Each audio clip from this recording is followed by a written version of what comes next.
प्रातःकाल दैनिक कार्यों से निवृत्त होकर गौतम बुद्ध के सभी शिष्य एकत्र हो गए। फिर गौतम बुद्ध ने संदेश देना आरंभ किया। वे बोले कि आज मैं आपको ऐसे व्यक्ति की कथा सुनाता हूँ जिसके पास सब कुछ होते हुए भी वो दुखी था। गौतम बुद्ध ने कहना आरंभ किया, किसी नगर में एक सेठ रहता था। उसके पास लाखों की संपत्ति थी और बहुत बड़ी हवेली भी थी, नौकर चाकर भी थे। फिर भी सेठ के मन को शांति नहीं मिलती थी। फिर एक दिन किसी ने उसे बताया कि यहाँ पास के ही एक नगर में एक साधु रहता है। वे लोगों को ऐसी सिद्धि प्राप्त करा देता है कि उसे मनचाही वस्तु मिल जाती है। सेठ उस साधु के पास गया और उसे प्रणाम करके निवेदन किया कि महाराज, मेरे पास धन की कमी नहीं है, पर फिर भी मेरा मन बहुत अशांत रहता है। आप कुछ ऐसा उपाय बता दीजिए कि मेरी अशांति दूर हो जाए। सेठ ने सोचा कि साधु बाबा उसे कोई तावीज़ दे देंगे या और कुछ कर देंगे जिससे उसकी इच्छा पूरी हो जाएगी और उसका मन हमेशा के लिए शांत हो जाएगा। लेकिन साधु ने ऐसा कुछ भी नहीं किया। लेकिन अगले दिन साधु ने सेठ को धूप में बिठा के रखा और खुद अपनी कुटिया में जाकर छाया में चैन से जाकर बैठा रहा। गर्मी के दिन थे। सेठ का बुरा हाल हो गया।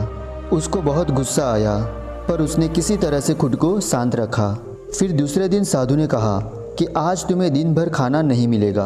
भूख के मारे दिन भर सेठ के पेट में चूहे कूदते रहे और अन्न का एक भी दाना सेठ के पेट में नहीं गया। लेकिन उसने देखा कि साधु ने तरह तरह के पकवान उसी के सामने बैठकर बड़े आनंद से खाए। सेठ उस रात बहुत परेशान रहा। वो एक क्षण के लिए भी नहीं सो पाया। उसे नींद ही नहीं आई। वो रात भर सोचता रहा कि साधु तो बड़ा स्वार्थी निकला।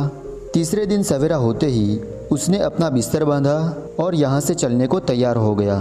तभी साधु बाबा उसके सामने आकर खड़े हो गए और बोले, सेठ क्या हुआ? फिर सेठ ने कहा, मैं यहाँ बड़ी आशा लेकर आपके पास आया था, लेकिन मुझे यहाँ कुछ भी नहीं मिला। उल्टे मुझे ऐसी मुसीबतें उठानी पड़ी जो मैंने अपने जीवन में कभी नहीं उठाई, इसलिए मैं यहाँ से जा रहा हूँ। फिर साधु हंसकर बोला कि मैंने तुम्हें इतना कुछ दिया और तुमने कुछ भी नहीं लिया। सेठ ने आश्चर्य के भाव से साधु की ओर देखा और बोला कि आपने तो मुझे कुछ भी नहीं दिया।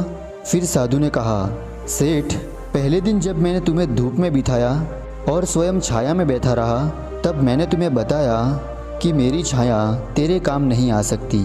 जब मेरी बात तेरे समझ में नहीं आई तो दूसरे दिन मैंने तुम्हें भूखा रखा और स्वयं खुद अच्छी तरह से खाना खाया।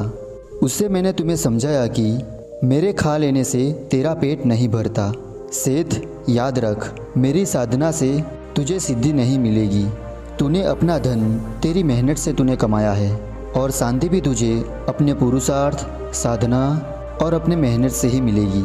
फिर सेठ की आंखें खुल गई और उसे अपनी मंजिल तक पहुंचने का रास्ता मिल गया था। फिर साधु के प्रति अपना आभार व्यक्त करते हुए अपने घर लौट आया। तो दोस्तों, आपको भी ये कहानी अच्छी लगी हो तो वीडियो को लाइक और चैनल को सब्सक्राइब करना बिल्कुल नहीं भूलिएगा।